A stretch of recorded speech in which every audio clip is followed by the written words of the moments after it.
বিসমিল্লাহির রহমানির রহিম। আসসালামু আলাইকুম। আজ 10 এপ্রিল, বিশ্ব হোমিওপ্যাথিক দিবস। একই সাথে প্রখ্যাত চিকিৎসা বিজ্ঞানী মহাত্মা হেনিম্যান এর 270তম জন্মদিবস। এ উপলক্ষে আমাদের আজকের আয়োজন। চলুন তাহলে আলোচনা শুরু করা যাক। স্যামুয়েল হেনিম্যান 1755 খ্রিস্টাব্দে 10 এপ্রিল জার্মানির এক প্রত্যন্ত গ্রামে জন্মগ্রহণ করেছিলেন। তিনি 1779 খ্রিস্টাব্দে চিকিৎসা বিজ্ঞানের সর্বোচ্চ ডিগ্রি এমডি অর্জন করেছিলেন। এছাড়াও তিনি 11টি বিদেশি ভাষায় পাণ্ডিত্য অর্জন করেন। তিনি একজন নামকরা অনুবাদক ছিলেন।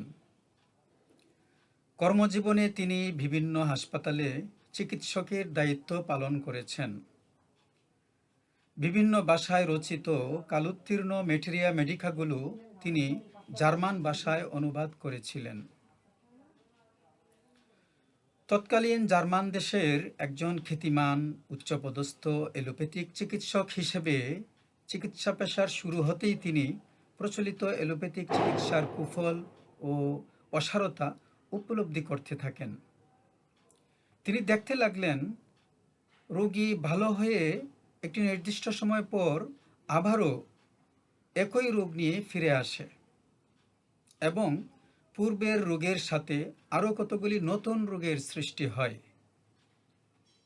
এসব বিষয়ে তিনি খুব উদ্বিগ্ন ও চিন্তিত হয়ে ওঠেন। এ প্রেক্ষিতে তিনি খুঁজতে থাকেন নতুন কোনো পথ। এ পরিক্রমায় 1789 সালে উইলিয়াম কালেনের ম্যাটেরিয়া মেডিকা অনুবাদকালে তিনি লক্ষ্য করেন সিনকোনার ছাল বা বাকল সুস্থ শরীরে সেবন করলে কম্পজ্বর উপস্থিত হয়। আবার এই সিনকোনাই কম্পজ্বরের মহৌষধ। এই তথ্যে তিনি হৃদয়ের মণিকূঠায় এক কম্পন অনুভব করলেন। মুখ থেকে শত বেরিয়ে এলো, পেয়ে গেছি। সাথে সাথে তার উদ্বেগ, উৎকণ্ঠা ও চিন্তার জগতে বিস্ফোরণ ঘটে যায়। তার সামনে উন্মোচিত হয় এক নতুন দিগন্ত। এরপর তিনি 1790 খ্রিস্টাব্দে এলোপ্যাথিক চিকিৎসায় ইস্তফা দিয়ে নতুন চিকিৎসা ব্যবস্থার খোঁজে অধিকতর গবেষণায় আত্মনিয়োগ করেন। মহাত্মা হেনিম্যান সুস্থ দেহে সিনকোনা সেবন করেন এবং প্রাপ্ত ফলাফলে তিনি বিস্ময়ে অভিভূত হয়ে যান।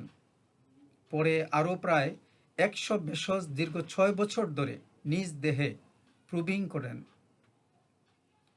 নির্বাচিত সেগুলো থেকে প্রায় 100 ভেষজ যে তিনি নিজ দেহে প্রুবিং করেন, সেগুলো থেকে 68টি ওষুধ তিনি নির্বাচিত করেন এবং সেগুলোর ফলাফল বিবরণ বিস্তারিতভাবে তিনি লিপিবদ্ধ করেন।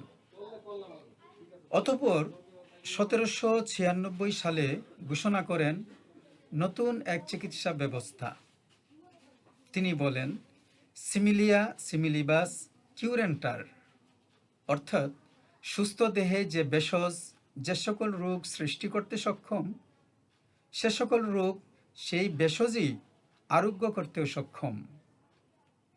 চিকিৎসা বিজ্ঞানী হেনিম্যান প্রাকৃতিক এই চিকিৎসা পদ্ধতির নামকরণ করেন হোমিওপ্যাথি।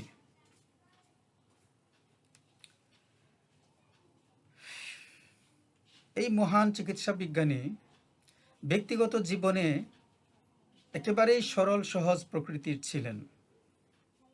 তার প্রথম স্ত্রীর মৃত্যুর পর তিনি দ্বিতীয় স্ত্রী গ্রহণ করেছিলেন এবং প্যারিসে বসবাস করছিলেন। তিনি 1843 খ্রিস্টাব্দের 2রা জুলাই প্যারিসে মৃত্যুবরণ করেন। ইন্না লিল্লাহি ওয়া ইন্না ইলাইহি রাজিউন। মৃত্যুকালে স্ত্রী মেলানিকে তিনি বলেছিলেন, আমি বৃথা জীবন ধারণ করিনি। তিনি আরও বলেছিলেন, মৃত্যুর পর আমার অন্ত্যেষ্টিক্রিয়া যেন মুসলিম রীতিতে সম্পন্ন করা হয়। তার মৃত্যুর পর তার ভক্তবৃন্দ যখন বাড়িতে আসলেন, আসার পর স্ত্রী মেলানি উপস্থিত ভক্তবৃন্দকে তার এই শেষ কথা বললেন, শেষ দুটি কথা, আমি বৃথা জীবন ধারণ করিনি, আরেকটি হলো মৃত্যুর পর আমার অন্ত্যেষ্টিক্রিয়া যেন মুসলিম রীতিতে সম্পন্ন হয়। এই দুটি কথা তিনি উপস্থিত ভক্তবৃন্দকে বললেন। বলার পর উপস্থিত ভক্তবৃন্দ তো যেন আকাশ থেকে পড়লেন, কারণ কোনোদিন তার মধ্যে মুসলিম হওয়ার কোনো চিহ্ন এরকম কিছু তারা পরিলক্ষণ করেন নাই। তারা একেবারেই হতবিহ্বল। তাদের ঘোর কাটলে তারা জিজ্ঞেস করেন, ম্যাডাম, স্যারের এমন কোনো নিদর্শন আছে যেটা দিয়ে বোঝা যাবে তিনি আসলে মুসলিম হয়ে গিয়েছিলেন? মেলানি বললেন, হ্যাঁ, অবশ্যই। তখন তিনি এক কপি কোরআন, একটি জায়নামাজ এবং একটি তসবিহ নিয়ে এসে তাদেরকে প্রদর্শন করেন। উপস্থিত লোকজন তাকে জিজ্ঞেস করেছিলেন, এগুলো দিয়ে উনি কি করতেন?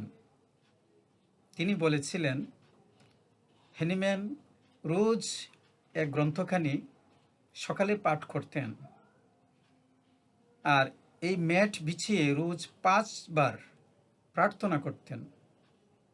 কিছুক্ষণ দাঁড়াতেন, তারপর অর্ধনমিত হতেন, তারপর ফ্লোরে কপাল টেকাতেন। এরকম করে তিনি প্রার্থনা করতেন রোজ 5 বার।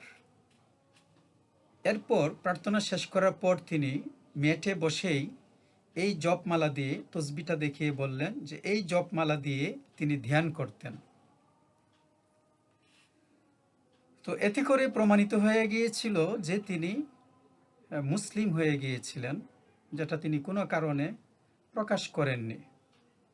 আর এই প্রকাশ না করাটাই আসলে বুদ্ধিমানের কাজ ছিল, যেহেতু তিনি একটি নতুন চিকিৎসা ব্যবস্থা আবিষ্কার করেছেন এবং পৃথিবীব্যাপী তা ছড়িয়ে গিয়েছে। পৃথিবীব্যাপী সব ধর্মের লোকেরাই তার শিষ্যত্ব গ্রহণ করেছেন এবং এই চিকিৎসা, এই পেথে প্রত্যেকে প্র্যাকটিস করছেন।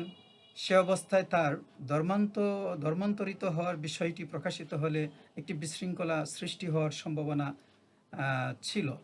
সেজন্যই তিনি বুদ্ধিমত্তার পরিচয় দিয়েছেন, তা তিনি গোপন রেখেছেন, আর মৃত্যুর সময় স্ত্রীর কাছে তা প্রকাশ করে গিয়েছেন। এতে করে তার 2 কলি রক্ষা পেল। তো যাক, প্রখ্যাত এই চিকিৎসা বিজ্ঞানী মহাত্মা হ্যানিম্যান সদৃশ্য বিধান পদ্ধতি অর্থাৎ হোমিওপ্যাথি আবিষ্কারের মাধ্যমে পৃথিবীতে অমর হয়ে আছেন এবং জগৎবাসীকে নির্মল আরোগ্যের দিশা দিয়েছেন। আমরা দোয়া করি আল্লাহ তাকে জান্নাতের উঁচু মাকাম দান করুন। আজ তাহলে শেষ করি। সকলকে ধন্যবাদ।